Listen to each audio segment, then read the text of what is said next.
की बड़ी खबर उत्तर प्रदेश के लखीमपुर खीरी से है। कानपुर में दरिंदा गैंगस्टर विकास दुबे से हुए मुठभेड़ होने के बाद भारत नेपाल सीमा पर किया भारी अलर्ट। यूपी के कानपुर में कुख्यात दरिंदे गैंगस्टर विकास दुबे के साथ हुई मुठभेड़ में 8 जवान पुलिसकर्मी शहीद होने के बाद फरार हुए कुख्यात अपराधी की तलाश में सभी बॉर्डर एरिया की नाकाबंदी कर दी गई है और हर सीमा को अलर्ट भी कर दिया गया है। जनपद की सीमाएं पूरी तरह से सील कर दी गई हैं और विशेष तौर पे हमारा जो नेपाल बॉर्डर है वहाँ हमने एक सीओ को भेजा हुआ है और सबको जो फोटोग्राफ सोशल मीडिया में आ चुके हैं सब सर्कुलेट कर दिए गए हैं और सघन चेकिंग अभियान चलाया जा रहा है।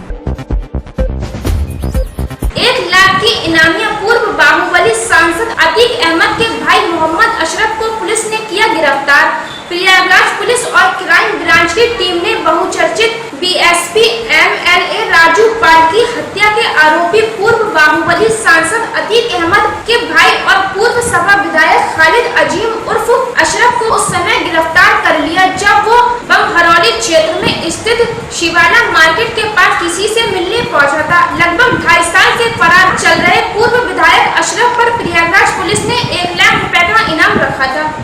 इनामी अशरफ उर्फ अजीम इनकी गिरफ्तारी की गई है जो कि इंटर स्टेट रजिस्टर्ड गैंग 227 का एक्टिव मेंबर है। इसका गैंग लीडर अतीक जो इनका बड़ा भाई है वो अभी जेल में है और आज भोर में एक सूचना मिली थी कि इनका आना जाना अपनी ससुराल हटिया जिला कौशाम्बी में है। वहाँ एसएसपी प्रयागराज की एक टीम वहाँ पर पहुँची थी जिसमें SP city, SP crime, Phuldabad, Dhumanganj का स्टाफ, सर्विलांस की टीम लगी थी। जब वहाँ दबिश दी तो पता चला कि यह व्यक्ति आज ही शिवाला मार्केट की तरफ गया है। वहाँ जब इनका पीछा किया गया तो इमरान के घर के पास इनको ट्रेस किया गया और वहाँ हल्का बल प्रयोग कर इनकी गिरफ्तारी की गई, जिसके दौरान इनके कब्जे से एक 32 बोर का एक पिस्टल बरामद हुआ है और 6 कारतूस जिंदा इनसे मिले हैं, 2 पहचान पत्र और इसके साथ ही एक यूपी 70 नंबर की गाड़ी फॉर्चूनर इनसे बरामद की गई है। इनसे पूछताछ की जा रही है। इनके ऊपर 33 में पूर्व से पंजीकृत हैं और इनकी हिस्ट्री शीट 39A इनकी 93A हिस्ट्री शीट इनकी यहाँ पर खोली गई है जिसमें विभिन्न अपराध दर्ज हैं। इसमें ये अटेम्प्ट टू मर्डर, किराए पे हत्या, पॉलिटिकल किलिंग और हेरा फेरी के केस, ज़मीनों पर कब्जे के केस उसमें शामिल हैं। तो अभी इनसे पूछताछ जारी है। इनके जो सह अपराधी हैं उन पर भी दबाव बनाया जा रहा है। जनपद के विभिन्न थाना क्षेत्रों से शराब बनाने के उपकरण व कुल 76 लीटर अवैध कच्ची शराब तथा एक अदर नाजायज तमंचा, 315 बोर व जिंदा कारतूस समेत कुल 3 व्यक्ति गिरफ्तार किए। थाना उज्जैनी पुलिस द्वारा मुखबिर की सूचना पर निर्माणाधीन जगह से अभियुक्त देशराज पुत्र शिकदार निवासी ग्राम अमीरगंज थाना उज्जैनी जनपद बदायूं को 3 प्लास्टिक की पिपिया से 60 लीटर अवैध कच्ची शराब तथा शराब बनाने के उपकरण सहित गिरफ्तार किया गया। कोरोना आशंकित होने के डर से युवक ने क्वारंटाइन सेंटर की छत से कूदकर दी अपनी जान। रामपुर के जौहर यूनिवर्सिटी के आइसोलेशन वार्ड में क्वारंटीन युवक ने बीती रात छत से कूदकर अपनी जान दे दी। प्रशासन की लापरवाही इसमें सारी। ताई को कोरोना था, ये क्वारंटाइन थे दोनों भाई हमारे। तो अब वहाँ लापरवाही में पता नहीं कैसे छत पे पहुँचा, वहाँ से गिरा या गिराया गया, ये प्रशासन की पूरी लापरवाही है। और रात में फिर इसको भर्ती किया गया 9 बजे यहाँ पर। उसके बाद फिर सब ठीक ठाक था। उसने सुबह फिर आत्मा से करीब 5 बजे के आसपास लगभग अंदाजन जो है मृत्यु हो गई उसकी। और डॉक्टर ने किसी ने इसकी देख रेख नहीं की रात में। अच्छा, तो ये कहीं से आए थे क्या? ना कहीं से नहीं, कोई इनकी हिस्ट्री नहीं। तो फिर क्वारंटाइन क्यों किए? क्वारंटाइन वो ताई का हमारी कराया था, उन्हें पॉजिटिव आई थी तो वो क्वारंटाइन है। तो इनकी रिपोर्ट आ गई थी नहीं आई अभी? इनकी रिपोर्ट रात कराई थी जो नेगेटिव आई है। अब क्या प्रशासन से क्या मांग है आपकी? प्रशासन भी है, जिन लोगों ने लापरवाही की उनके खिलाफ कानूनी कार्रवाई, हत्या मुकदमा दर्ज होना चाहिए उनके खिलाफ।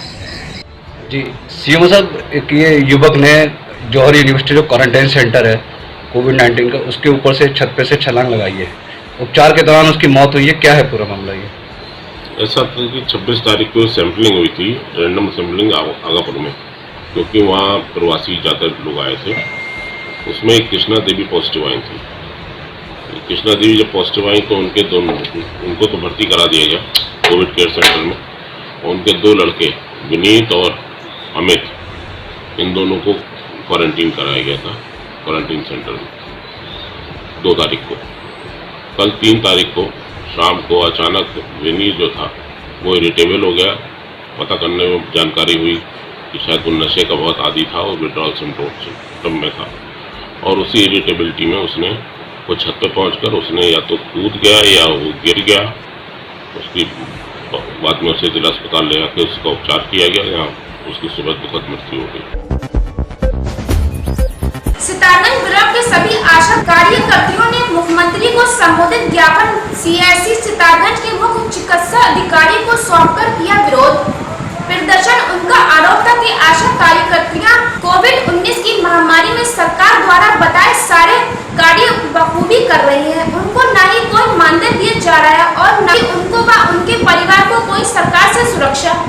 मैं आशा सरमीन ब्लॉक अध्यक्ष सितारगंज से हूँ। हमारे साथ की कुछ आशा बहनें जो जिला चंपावत में डीएम साहब ने उनको 15 साल से जो कार्यरत हैं और कोविड-19 में इतना ध्यान हम लोगों का हम काम कर रहे हैं, इतना ध्यान रखने के बाद भी उनके लिए डीएम साहब ने आदेश जारी कर दिए कि इनको बर्खास्त कर दिया गया है। इस बात का हम सारी बहनों में बहुत रोष है, जिसकी वजह से हमें बहुत गुस्से में हम लोगों ने यहाँ धरना प्रदर्शन कर रखा है। और अगर उनको जिस तरीके से बाहर किया है उसी तरीके से मान सम्मान के साथ अगर वापस नहीं लिया गया तो हम लोगों का धरना आगे लगातार जारी रहेगा, बिना किसी पैसे के, बिना किसी तनख्वाह के। और हम लोगों से लगातार शोषण हो रहा है और हम लोगों से लगातार काम लिया जा रहा है। सरकार हमारा देख के भी अनदेखा कर रही है और हम लोगों के ऊपर दबाव कामों का दबाव बनाए रखा है सरकार ने। एक ज्ञापन मुझे सौंपा है जिसमें उन्होंने कुछ मांग की है। सबसे पहले उनकी मांग है कि उनको न्यूनतम 18,000 रुपया प्रति माह दिया जाए। दूसरी उनकी मांग है कि उन्हें राज्य सरकार का कर्मचारी घोषित किया जाए। फिर उनकी मांग है कि उनको कार्य के दौरान यदि कोई क्षति पहुंचती है, कोई चोट पहुंचती है तो कम से कम 10 लाख की क्षतिपूर्ति की जाए, तो बीमे की मांग की गई है इस प्रकार से। फिर उनके द्वारा एक मांग की गई है कि जो स्वास्थ्य विभाग के द्वारा एक्टिव सर्विलेंस कराया जा रहा है कोविड-19 के अंतर्गत, तो उसमें भी कोई न कोई धनराशि का, कोई प्रोत्साहन राशि का प्रावधान रखा जाए। जमीनी विवाद से छोटे भाई ने बड़े भाई को गोली से उड़ाया। पुलिस ने आरोपी को लाइसेंसी बंदूक समेत किया गिरफ्तार। करछना थाना क्षेत्र के फटरहिया गांव में 2 भाई जमीन के विवाद को लेकर दोपहर से विवाद कर लिया और बात आगे बढ़ी तो छोटे भाई ने लाइसेंसी एक नाल की बंदूक से बड़े भाई को गोली मार दी, जिसमें उसकी मौके पर ही मौत हो गई। पीएम किसान योजना के लाभार्थी को संयुक्त कृषि निदेशक प्रयागराज मंडल प्रयागराज द्वारा निःशुल्क पौध वितरण का शुभारंभ। लालापुर हत्याकांड का मास्टरमाइंड अमन तिवारी उर्फ हैप्पी हुआ गिरफ्तार। अमन त्रिपाठी उर्फ हैप्पी को लालापुर पुलिस ने मुखबिर खास की सूचना पर पहाड़ी पर बने बड़े बेवन महादेव मंदिर से गिरफ्तार कर लिया है। आरोपी की तलाशी ली तो उसके पास 1 अदद पिस्टल, 1 मैगजीन, 2 अदद जिंदा कारतूस, 1 अदद खोखा कारतूस, 32 बोर बरामद हुआ है। अमन तिवारी उर्फ हैप्पी किस तरह से अपना रूप बदल लेता है ये भी इस फोटो में देखिएगा। वह साधारण व्यक्ति था, उसके बाद उसने बाबा का रूप ले लिया और किस तरह से उसके साथ रंगरेलियां मना रहा है ये भी इन फोटो से आप समझ सकते हैं। कानपुर में अपराधियों द्वारा पुलिसकर्मियों पर मुठभेड़ के खिलाफ सपा नेताओं ने दिया ज्ञापन। आज भेल बचाओ ट्रेड यूनियन संघर्ष मोर्चा के तत्वावधान में श्रमिक संगठनों के पदाधिकारियों द्वारा देश की सबसे बड़ी Navratna factory Bharat heavy electricals limited के मेन गेट के सामने विरोध प्रदर्शन किया गया। मुख्य मांग जैसे कि हम लोगों के डीए रोक दिए गए, हमारे स्थानीय लेवल पर भी इसी तरह की समस्याएं आई कि हमारे डीए रोक दिए गए हैं। डीए के अलावा हमारे पर्क हम जॉइंट कमेटी में हमने अपने अधिकार लिए थे, जो हमारा वेज निर्धारित किया गया था उसमें हमारे पर्क रोक दिए गए। हम उसके लिए भी हमारा यहाँ पे स्थानीय लेवल पर नाराजगी है। हमारी कैंटीन सब्सिडी बंद कर दी गई है, ट्रांसपोर्ट सब्सिडी बंद कर दी गई है। इसी सभी इशू को लेकर हम लोग नाराज हैं और हम यहाँ से लेकर हम इस कार्यक्रम को और आगे बढ़ाएंगे और कार्यक्रम हर एक दिन छोड़ के करें, चाहे एक हफ्ते में एक करके आगे बढ़ाते रहेंगे। मानसून की पहली बरसात से गांव बाजपुर के प्रधान के विकास कार्यों के खुली पोल ग्रामीणों ने किया प्रदर्शन। आज मानसून की पहली बरसात होने के बाद गांव बाजपुर के प्रधान के विकास कार्यों की खुली पोल, नहर कॉलोनी पूरी जलमग्न हो गई। लोगों के घरों में पानी घुस गया, जिसके बाद गांव में प्रधान द्वारा कराए गए विकासों की पोल खुल गई। वही ग्रामीण आक्रोशित हो गए, जिसके बाद ग्रामीणों ने पानी में खड़े होकर प्रदर्शन किया। किसी से कहा इस रोड के बारे में आपने? कई जनों से कहा हमने। अच्छा, किस किस से? प्रधान से भी कहा था, जिला परिषद से भी कहा था, जो भी आया उससे कहा, लेकिन किसी ने हमारी सुनकर नहीं दी। अभी तक बना नहीं है? ना। कब से पीछे कितने दिनों से ऐसी है? 7 साल 8-7 साल हो गए। ऐसे ही है, हर बार पानी ऐसे ही भरता है। रास्ते के लिए आपने किसी से कहा था? हाँ, हमने प्रधान जी से कहा, 7 साल हो गए हमें इस दिक्कत को उठाते हुए।